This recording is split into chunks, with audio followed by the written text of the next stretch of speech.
गाड़ी कोई थोड़ा सा ही दूर चली होगी कि एक खातून ने शोर मचा दिया कि इसकी शलवार के पांचे में सांप घुस गया है। खातून मुस्तकिल चीखें मार रही थी और कहती जा रही थी, मुझे बचाओ, मुझे सांप काट लेगा, मुझे बचाओ। सांप अगर था तो ना तो वो काट रहा था और ना ही खातून की जान छोड़ रहा था।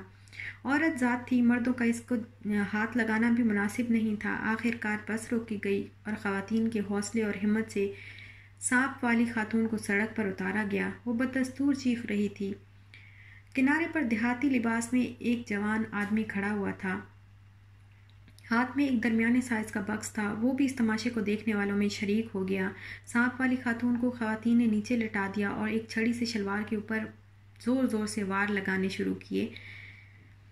सांप को अंदाज़ा था कि बाहर निकलूंगा तो मारा जाऊंगा, इसलिए वो बाहर निकलने पर तैयार नहीं था। बहरहाल जब वार शिद्दत इख्तियार कर गए तो सांप ने शलवार के पांचे से सर निकाला और आहिस्ता से बाहर आ गया। ये एक स्याह रंग का कोबरा सांप था जिसका डसा हुआ पानी भी नहीं मांगता। इस तरह का सांप अगर हाथी को काट ले तो वो चंद मिनट में हलाक हो जाता है। सांप की हैबत से लोग दहशत ज़दा हो गए। किसी की हिम्मत ना पड़ी कि इसके नज़दीक जाए। सबकी कुव्वत फैसला जवाब दे चुकी थी।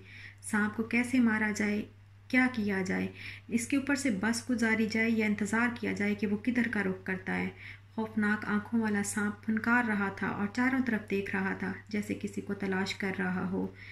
देहाती जवान ने बक्सा पकड़ा हुआ था। सांप से काफ़ी दूर था और बज़ाहिर इस सूरत हाल से महजूज हो रहा था।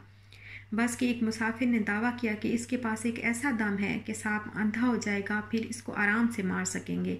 मुसाफिर ने जो सांप से 20 फुट के फासले पर था दम करना शुरू किया। अभी चंद लम्हे गुजरे थे कि सांप ने एक जोर की फुनकार मारी और दम करने वाला मुसाफिर जो बहुत दूर था धड़ाम से ज़मीन पर गिर गया। सांप की फुनकार से इसका रंग जद पड़ गया। वो दम करना भूल गया और भागकर बस में बैठ गया। अब सब लोग दम बखुद थे कि सांप क्या करता है। जिस खातून से इब्तदा हुई थी इससे सांप ने कतन कोई गज़न नहीं पहुंचाई थी। वो पत्थर पर बैठी ड्रामे को देख रही थी। किसी ने मशवरा दिया कि प्याले में दूध डालकर सांप को एक तरफ ले जाया जाए। कोई ये मशवरा दे रहा था कि बस ऊपर से गुजार दी जाए। ये सब बातें जारी थीं कि सांप अपनी जगह से हिला और सीधा बक्से वाले देहाती जवान की जानिब सिरकने लगा। चंद लम्हों में वो नौजवान के करीब पहुंच गया। अब सांप इतना करीब था कि नौजवान भाग भी नहीं सकता था। देहाती जवान का रंग जर्द था और होश उड़े हुए थे। इसे ये ख्याल था कि सांप ने इसे अब काटा कि अब काटा। नौजवान ने एक चीख मारी और चंद लम्हों में इसका जिस्म नीला पड़ने लगा। इस तड़पकार को छोड़कर सांप एक तरफ चल निकला और ऐसा गायब हुआ जैसे कभी वहाँ था ही नहीं। आन की आन में नौजवान के मुंह से झाग निकली और उसने दम तोड़ दिया। वो कौन था? इसकी लाश को कहाँ ले जाया जाए? इसके लिए थोड़ी सी जानकारी तो ज़रूरी थी ना।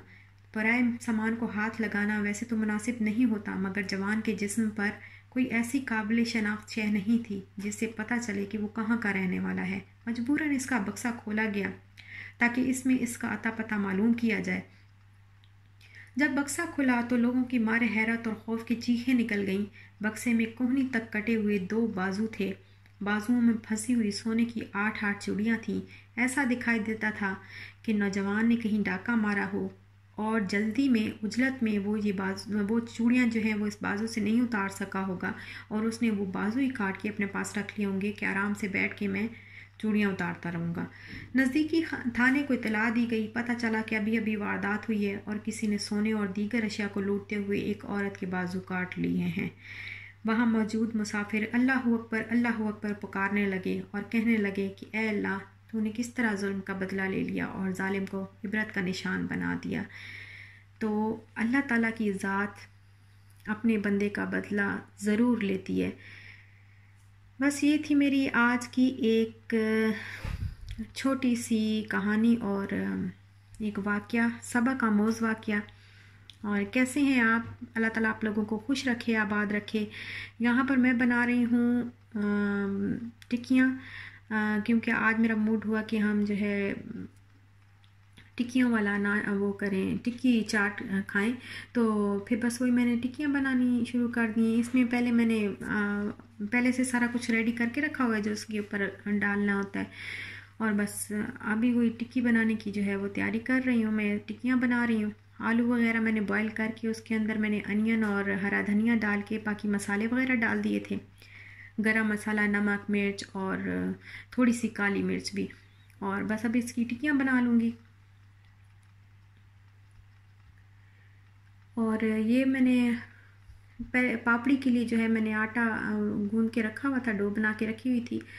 और बस एक की जो थोड़ी सी पापड़ी बनाऊंगी, बिकॉज़ 2 ही प्लेटें बनानी है मैंने चाट की, तो एक ही वो सही है पापड़ी का। एक ही रोटी सी बना के मैंने बस इसको बना लिया, पापड़ी बना ली है। तो बाकी जो है वो मैंने सोचा कि नमक पारे, क्योंकि शाल को बहुत पसंद है, तो फिर मैं नमक पारे बना लूँगी बाकी जो आटा बच गया।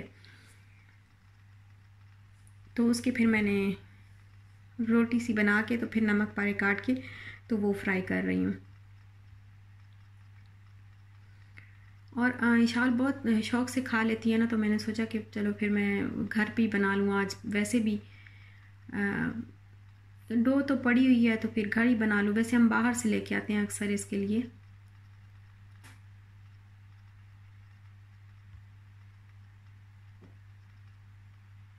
और ये बहुत ही क्रिस्पी से बने हैं, देखें।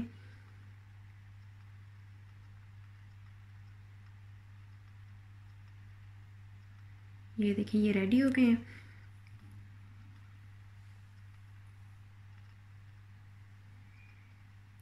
और अब इसी ऑयल में जो है मैं टिक्कियाँ जो है वो फ्राई कर लूँगी। टिक्की का जो मैंने पेस्ट बनाया था ना, जिसमें डिप करना था मैंने, तो वो पेस्ट मैंने 3 टेबलस्पून बेसन के लिए थे और 1 टेबलस्पून मैदे का लिया था। उसमें मैंने नमक, मिर्च और सूखी मेथी, ड्राई मेथी जो थी वो डाल के तो पेस्ट बना लिया था।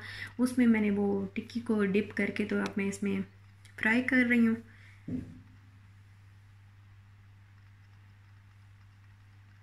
और बस फ्राई करने के बाद जो है फिर मैं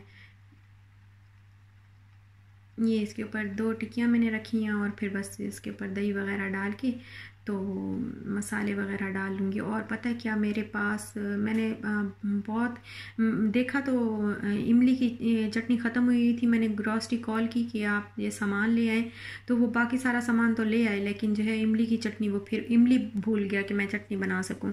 तो फिर मैंने सोचा अब है तो नहीं, तो आपको दिखानी बस एक ही प्लेट में बनाऊँगी, बिकॉज़ मेरे हस्बैंड अभी नहीं आए, तो वो जब आएँगे तो फिर हम सही से जो है मैं उस वक्त ही बनाऊँगी गरम गरम। तो गरम करके टिक्कियाँ तो तभी बनाऊँगी। तो अभी बस एक प्लेट बना रही हूँ, तो उसमें बस मैंने सोचा मैं केचप ही डाल लूँ। तो बस क्योंकि वो भूल गया, जब ग्रॉसरी वाले को मैंने बोला कि आप ले आए तो वो भूल गया। और बस इसके ऊपर ये पापड़ी डाल दूँगी और बाकी जो मैंने सैलेड काट के रखा था वो डाल दूँगी और हरा धनिया। और बस ये मेरी जो है टिक्की चाट जो है वो रेडी हो गई है। और साथ में नमक पारे भी बन गए हैं आज। और ये बहुत ही मज़े की बनी है, बहुत ही टेस्टी बनी है। और जब हस्बैंड आ रहे थे तो वो चटनी, मीठी चटनी भी लेते आए बाहर से, कैफेटेरिया से मीठी चटनी लेते आए।